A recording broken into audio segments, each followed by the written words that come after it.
In today's video, I'm going to teach you how to use the QR code tool in Affinity. If you're designing a flyer, a menu, or a business card, adding a QR code directly in Affinity is fast, accurate, and keeps your layout tidy. Start by clicking on a shape. Head to the same spot where you normally pick basic shapes like a rectangle or ellipse. This opens the family of shape tools and helps you get ready for the dedicated QR option. Treat this as your jumping off point. QR codes in Affinity behave much like other vector objects, so the familiar shape workflow applies. Then click the QR code tool. Once selected, your cursor is ready to draw a one editable QR object. You don't need a separate plugin or a website. Everything happens right here in your document, which means your code remains crisp at any size. Now, drag and drop it.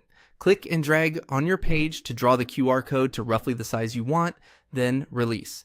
Don't worry about being exact at this stage. You can resize using the corner handles without losing quality. Keep a bit of breathing room around the code so it remains easy to scan. That quiet margin helps cameras lock on quickly. High contrast is best, so plan for a dark code on a light background. At the top, click the current URL, then change it. Look to the context toolbar across the top of Affinity. You'll see a field showing the code's content, typically a default web address. Click that field and paste or type the link you want people to visit. Include the full address with HTTP or HTTPS to avoid scanning errors.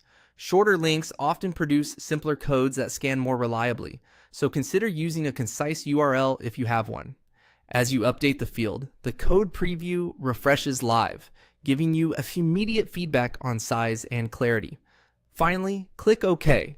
The QR code locks in with your updated URL and is ready to position in your layout.